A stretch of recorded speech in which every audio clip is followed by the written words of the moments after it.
How many have ever climbed up a mountain? Oh, good. Okay, I didn't know how many were going to say yes to that. That's amazing. That's great. Several years ago, I had the opportunity to climb Pyastua Peak and live in that area of Phoenix. And so it was quite interesting and amazing.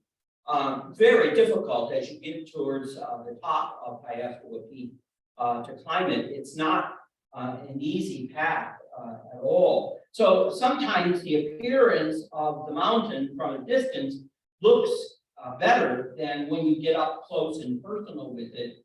It's much more difficult. I had been to the Holy Land several times, and at the beginning of the trips that we would do when we got to Mount Tabor was to give the option to people in the tour group to actually walk up the mountain itself. Again, it doesn't look like a very difficult mountain, although it rises from the Jezreel Valley almost 1,500 feet. So it's going straight from the valley up to the top. But it looks like a very gentle shaped mountain. But let me tell you, you get to walk on a paved road, but it's also a road shared with the taxis that ferry people up and down from the tourist stop at the bottom up to the top. So you are constantly jumping off the road. Well, not jumping off the road, you jump into the side of the mountain, because if you try to jump off the road, you jump literally off the mountain. Seriously, it's like that. Well, it took me, and this is many years ago when I was younger, I wouldn't do it now, being older, but it goes up, and the switchbacks of the road till you get almost to the top, well, then where it then levels off. And let me tell you, I can absolutely identify with Peter, who says, you know, it's good for us to be here. In other words, when you get to the top of the mountain, after climbing up, and I can just imagine them, they didn't have the paved road. They had to climb up, literally, up the side of the mountain, which is very, very rugged. It's not smooth at all, even though from a distance it looks smooth. I would have stayed there for a while too. In fact, the Franciscans have built a wonderful hospice up there that serve wonderful meals, and you can actually stay up there for like a retreat. So it's quite cool to be up there. And it is cool because it rises 1,500 feet from below sea level up that high. So it is quite cool. And it is indeed an amazing view that you get from up at the top of Mount Tabor. But having said that, one of the things that when you start to walk, you know, you're full of enthusiasm and excitement. And then about halfway, you're going, what am I doing this for? Why am I doing this? And as it gets even more rugged, and particularly as it gets more rugged, but also it's more it's scarier because you don't have the ease of really a good paved path. So you're almost grasping on the rocks, trying to climb up the rocks. Well, I wanted to share a story with you. Again, many years ago, I went to Australia, and if anybody's been to Australia, most people just go to Sydney and Melbourne, but I wanted to go out to the outback to Alice Springs, and in particular to go to, at that time, what was called Ayers Rock. And if you've seen any pictures of Ayers Rock, again, it's one of these monoliths of mountains that rise out of the desert of the outback, you know, just rises out, and it's this huge, huge rock or mountain there. And one of the things that I wanted to do was to climb this mountain. And so, so I set off early in the morning. Well, you need to know that to climb, at least at that time, Ayers Rock, that the angle of the walk is like that.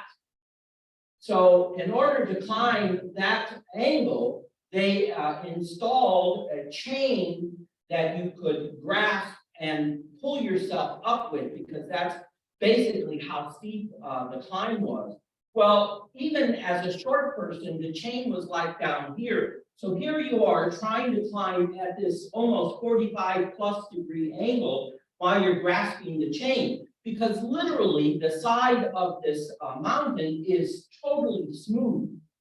There are no outcroppings, no rocks, and people have worn kind of a path. But as you climb it, it becomes more and more at an angle. And I don't know what possessed me, but about halfway up, I said, oh, this might make a good picture.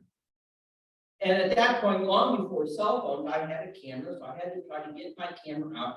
So I let go of the chain and turned around, and there was literally nothing. You looked almost straight down the side of the mountain at that point. And I sat down and I'm thinking, why would I stop here to take a picture? What an idiot. What a stupid idiot. It scared the living daylights out of me, because if you tripped, or if you, at that point, I could have fallen and I would not have stopped till I got to the bottom. About 700 feet down the bottom, you would just roll because there's nothing to take hold of. I got to the top of the chain where it stops, and there's a little bit of indentation in the mountain. And I sat there for a good 20 minutes. I was so terrified. It literally paralyzed me because it was like, this is just more than I could have ever imagined myself accomplishing. And what a stupid idiot for trying to accomplish it. And I sat there for a good 20 minutes, paralyzed. And sometimes climbing mountains, that's what happens, unless you're a thrill seeker. But you get to a point where fear can overcome you. And in the fear, that it paralyzes you to the point where the choice is go forward or take that perilous path back down. And that was the choice. And I heard a voice in my head at that time that said, you didn't come all the way to Australia to make half of the mountain and to go back down without getting to the top. And I sat there and I said, thank you very much for that information, but I'm going to sit here for a while longer. And I did, I sat there. And the voice came back and said, what, you made it this far, you can make it to the top. And I went, okay. And you kind of gather up all your motivation and energy in that. And the rest of the way to this little stone thing that you signed your name in a book, and that was to indicate that you had actually made it, of all the things, nothing dramatic, nothing spectacular. Well, the path to get there was, and this is true as I remember it, that you literally, the path was so narrow that you had to put one foot in front of the other foot to walk it. And it dropped off 50 feet on one side of you and maybe 10 feet on the other side of you. And so there I am walking one foot in front of the other. And everybody has to do that. Everybody has to walk that thing. And there it was, I did it. Well, now you can imagine that once I did it, I felt a sense of accomplishment. And generally, that's when you get to the top of the mountain, you feel a sense of accomplishment. Wow, I did it. And you see people cheering. And this is just fantastic. It's a sense of self-accomplishment, though, isn't it? I personally accomplished something that I never imagined myself doing. So it's a very personal experience rather than anything else. Knowing that now, 1,500 feet in the air, I don't even remember what the view looked like. I'm still so terrified and scared because the wind was blowing about 40 miles an hour when we get up to the top of this thing. And of course, you're at the top. What does that mean? You have to get down, right? And the only way to get down was to go on your butt and scoop down the side, because if you try to walk down standing up, you just topple right over.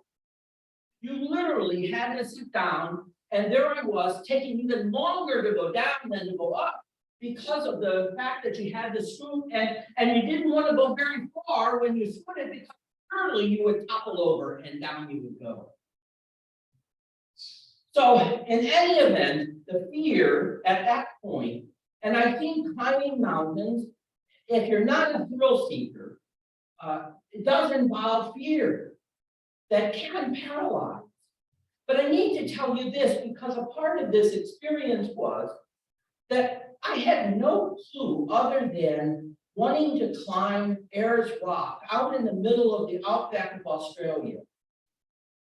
I had no clue as to what the significance of that rock was for the indigenous people of the area. I had no clue. And sometimes that's what happens. That when you climb a mountain, you really have no clue of the world around you or the context in which you are climbing that mountain. By the way, the name now is Uluru, which is the indigenous people's name for it. And they believe that that was the place of origin from which their people came. So it's one of the most sacred spots for that particular tribe of indigenous people that live in it's probably the most sacred spot. And here I am, a tourist, tramping along, going into this wonderful, no, I never thought it was wonderful, but tramping along on their sacred spot. They prohibit people from climbing it now because crazy tourists don't care too much about sacred spots. They just want to accomplish a task of climbing the mountain. And to them, that's all that's important. And so one part of this experience is the fear of what you have to do. But the other part is not having any sense at all of the larger world in which you're doing this that has an effect on others.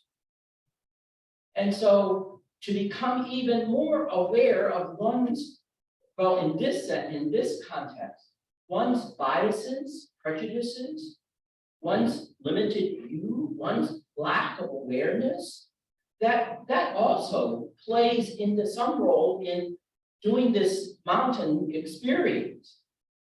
That I didn't know those things. Now, I wouldn't at all think about that. In fact, I would try to find a way to honor the dignity of the people who hold that mountain in such sacred reverence.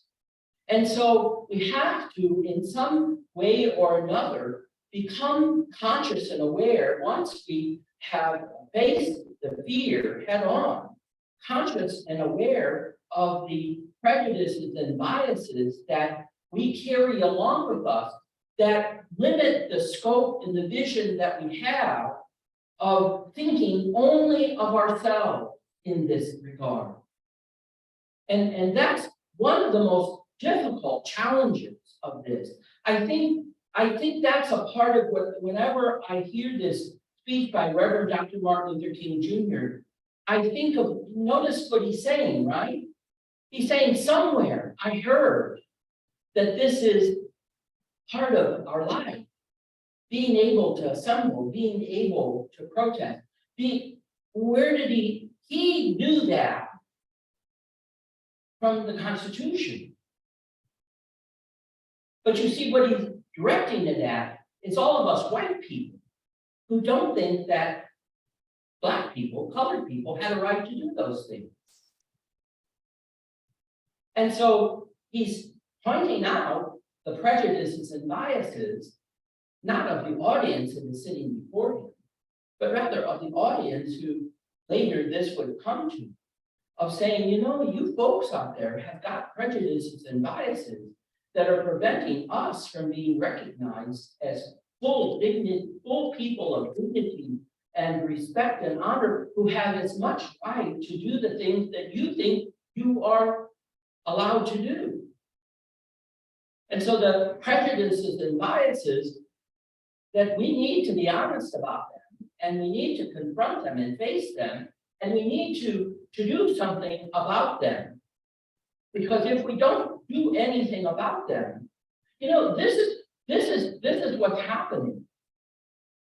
if we're not honest and understanding of the fact that the white businessmen in the 1700s brought African Americans to this country, to this continent, for the purpose of nothing other than using their labor without paying them. And so there's a lot of talk right now about critical race theory, and even states passing laws that are prohibiting our youngsters from learning the truth about the formation of our country. That has, I mean, do we need to include Native Americans in this, right? The genocide that the white, the Spanish and the English and the French, the genocide of Native American peoples that lived here. You know, when anybody says, you know, go back to where you were born, wow, we be Native Americans living here then. All the rest of us don't belong here. And so you see, that's a part of recognizing that we have prejudices and biases, but now what we're doing is we're enacting laws in our country that are prohibiting the full, honest story from being told.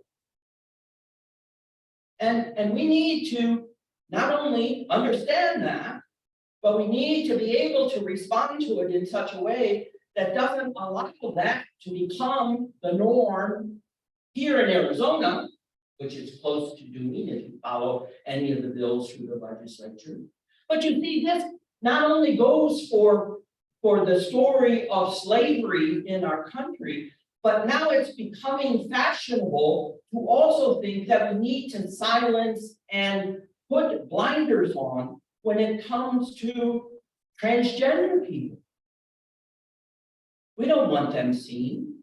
And I love it if you see, at least the post that I did on Facebook, somebody keeps posting a wonderful picture of Bing Crosby and Danny Kaye in the one movie where they dress up as women in order to do their singing. Or it's, now I forget their names, it's oh my gosh, you know it. We grew up seeing people men dress up as women. We didn't think anything about it. But now, in order to protect our dear little ones, we're going to prohibit this from happening. The prejudice and bias that we bring to people who are different sexual orientation is a prejudice and bias that is built into what? Fear. My fear that I have to engage with somebody who is different from us. Back many years ago in the church that I grew up in, that we were discussing after Vatican II of introducing the sharing of peace in the congregation. And I was at the council meeting, the church council meeting, for another reason. And when this discussion came up, one of the church members said, well, what if I have to shake hands with one of those people? Meaning Black person. She didn't want to do the sharing of peace because it might force her to recognize the dignity of somebody who was of different color. I was shocked. I went, what? That was just astounding to me. So the fear of going to the top of the mountain stops us and paralyzes us. And unless we can address and face and confront our biases and our prejudices, then we're not going to go forward. Can't go forward. So the fear of not only coming in contact with people who are different from us, but engaging them in their full humanity, recognizing fully that we share a humanity, regardless of our skin color, regardless of our gender, regardless of our sexual orientation, that we still have full humanity to base our relationship on. And that is meant to transcend everything else. So that when the Reverend Dr. Martin Luther King gets to that point, I've been to the mountaintop and I've seen the promised land. What did he say? I've seen the when people will be respected, not for their skin color, but for their humanity. That later, or earlier, he said that in I Have a Dream speech. But it does matter. It does matter about our race. It does matter about our ethnicity. It does matter about our gender and our sexual. It does matter. And we can't be blind to that. But if our fear kicks in, then it does matter and prohibits us from engaging one another, human to human, person to person. He says, I may not get there, he says. And, you know, back in 2016, when we were marching downtown Phoenix in a women's protest about what already beginning to see in 2016, and I thought, what are we doing? I thought we solved these problems years before. And I asked an older woman that I ended up walking with, and she said, I thought we solved them too. And here we are, right back in the same place of denigrating and degrading the very people who we live supposedly in community with. Climbing a mountain is risky business, and it was years later that I realized that I took a risk in climbing that mountain. And in realizing that I took a risk, it enabled me to understand that in life, when we are able to take risks, meaning stepping outside of our prejudices and our biases and our blindness and our deafness and our hard-heartedness, that when we take the risk to step outside the box,